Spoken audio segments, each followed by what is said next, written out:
faire des miracles, vraiment des miracles dans les années qui viennent. Il ne faut pas attendre des générations, comme parfois je l'entends à Congo et Kobongalelo, c'est faux. Congo et Kobongalelo. Mais c'est à nous de mettre la main à la pâte, c'est à nous de fournir ces efforts, d'arrêter de voler notre pays, d'arrêter de le ruiner. Nous pouvons le faire. Et ça, je vous le demande vraiment de tout cœur, aidez-moi à réaliser cela. Vous verrez que ce pays sera non seulement un havre de paix, mais un Eldorado pour les Congolais d'abord. Et nous pourrons même, tellement qu'on sera heureux ici, faire venir même des autres populations africaines pour vivre avec nous ici. Mais faisons cet effort, s'il vous plaît. Nous allons avoir un pays qui, je vous le dis déjà, du poste de pilotage où je suis là, le nombre d'intérêts qui se manifestent pour notre pays à tous les niveaux, c'est impressionnant. Et tout ça malgré l'image de guerre, de violence, de corruption que nous émettons jusque-là.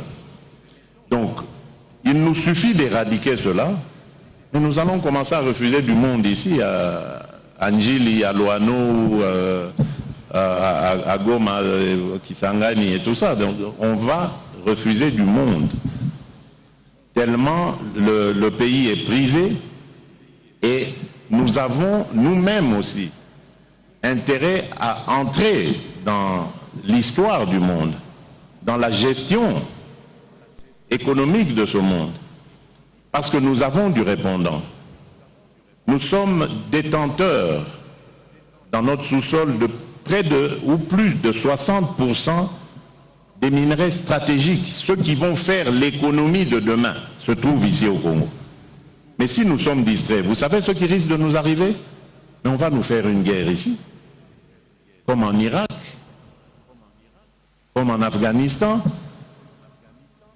Des multinationales vont prendre des pans entiers de notre pays et vont les diriger avec des seigneurs de guerre uniquement pour exploiter nos richesses. Et demain, quand il n'y aura plus rien, on nous abandonnera et nous ressemblerons à la Somalie. C'est ça qui risque de nous arriver si nous ne sommes pas vigilants.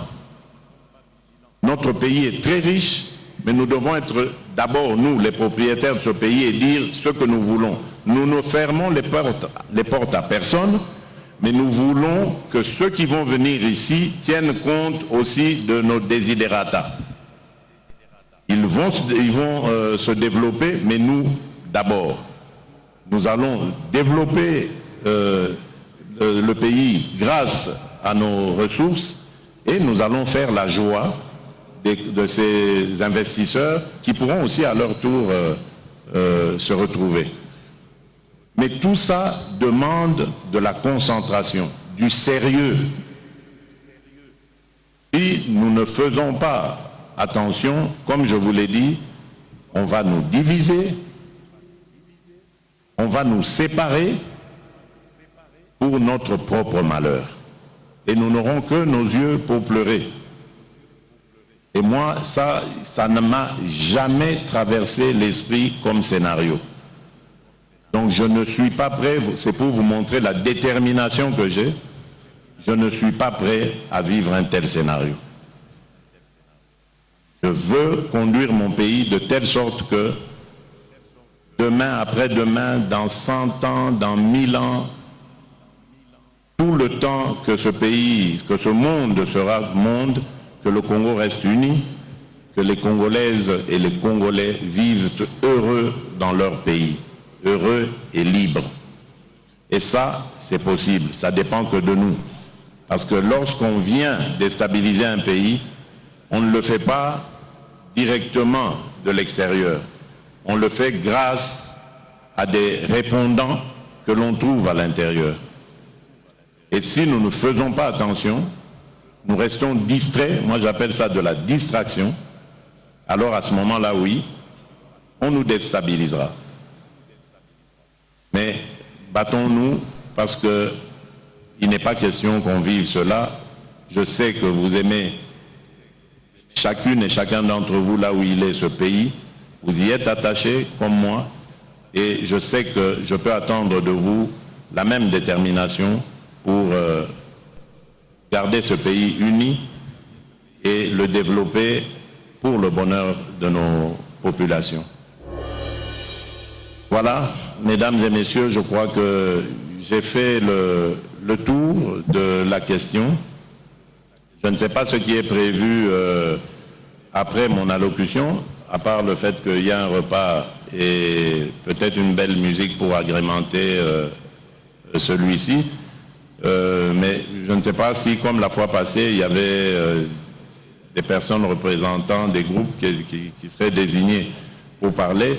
Mais qu'à cela ne tienne, je tiens simplement à vous souhaiter bon travail pour l'investiture de notre gouvernement. J'ai appris que vous avez reçu vos copies. Donc faites le travail de l'examen de ces copies.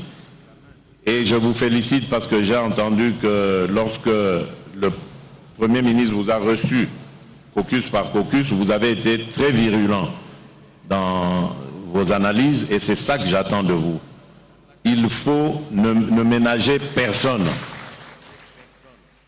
Il faut agir dans l'intérêt de notre peuple. Ne ménagez personne. Lorsque vous voyez qu'il y a quelque chose qui ne va pas, interpellez. Faites votre travail. Moi, je vous encourage à cela. Il y a des députés qui m'ont écrit et je vous promets que je vous recevrai. Tout cela passera par le président de l'Assemblée nationale, bien entendu, parce que c'est par son truchement que j'avais reçu ces mémos. Je les recevrai, nous discuterons, il n'y a aucun problème. Je sais qu'il y a des députés qui sont déçus, dont les attentes ont été déçues. Je ne veux pas vous dire ici que je vous promets un poste ministériel parce que je n'en ai plus. Mais je ne veux que personne ne se sente abandonné, laissé en marge de cette action, de cette impulsion. Donc, on trouvera les voies et moyens pour que tout le monde soit dans la dynamique et que à chaque niveau qu'il ou elle se trouve puisse apporter quelque chose à l'action de l'union sacrée de la nation. Encore une fois, merci. Je vous rappelle que le peuple attend de nous des résultats. Souvenez-vous du moment où nous avons créé cette union sacrée, du moment où il y a eu des changements à la tête des deux chambres, du moment où il y a eu la nomination du Premier ministre. Vous êtes des Congolais, vous étiez au Congo lorsque tout ça se passait, vous avez vu la joie qu'exprimait notre peuple, et donc cette joie est équivalente aux attentes qui sont celles de ce même peuple. Et ces attentes sont tellement pressantes que nous n'avons pas droit à l'erreur. Malheureusement, nous arrivons à un moment de l'histoire où notre peuple a tellement vu des choses, tellement entendu des déceptions et autres, qu'il ne nous donnera pas le droit à l'erreur. Donc, retroussons les manches, mettons-nous au travail, c'est ce que le peuple veut. Je vous remercie, que Dieu vous bénisse.